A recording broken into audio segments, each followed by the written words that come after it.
On Monday, the world lost an amazing woman, Nicol Gaylor, who many of you may know as the founder of the Freedom from Religion Foundation and also the Women's Medical Fund. Gaylor was an outspoken feminist and atheist who believed that religion was one of the biggest forces oppressing women and that access to abortion was a necessary part of basic health care for women. She worked tirelessly on both of those issues, helping to run the Freedom from Religion Foundation until she was 78 years old, and running almost single-handedly the Women's Medical Fund until her death, during which time she personally wrote checks worth more than $3 million to help women get abortions. Most of you probably already know a bit about the Freedom from Religion Foundation, which is now run by Nicol's daughter, Annie Laurie Gaylor, and Annie Laurie's husband, Dan Barker. They've been very active in the legal world, fighting for separation of church and state. For instance, under Nicol's leadership, Freedom from Religion Foundation helped to overturn a Wisconsin law that determined Good Friday was a state holiday. Now, I see where they're coming from on that one, but I have to say I have mixed feelings because I used to work 9 to 5 in an office, and I was always really annoyed that we didn't get Good Friday off. Not because I'm a Christian, just I like having paid vacation days.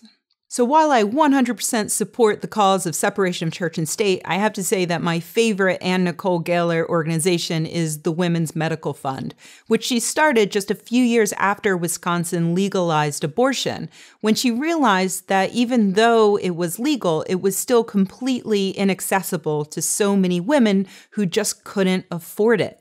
So she started this completely volunteer-run organization, and most of the heavy lifting was done by one volunteer, Nicol Gaylor. The way it would work is that a woman would see her doctor, and if she couldn't afford the abortion she needed, the doctor would give her Nicol's phone number, her personal home phone number. And the woman would call Nicol, and Nicol would listen to her story, give her advice, and if it was warranted, she would pull out her checkbook and write a check directly to the doctor or clinic to cover some or all of the cost of the abortion. She personally answered thousands of calls and gave out millions of dollars just so women could afford basic health care.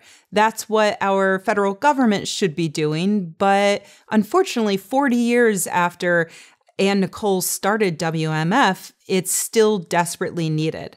And that's why I'm going to end this video with a request that you make a donation in memory of Nicol Gaylor. I've included the link to the Women's Medical Fund in the description box.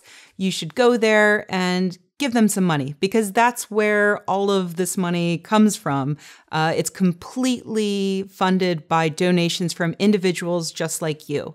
And like I say, unfortunately, their work is very much needed. And now that they've lost Nicol, they're going to need all of the money they can get.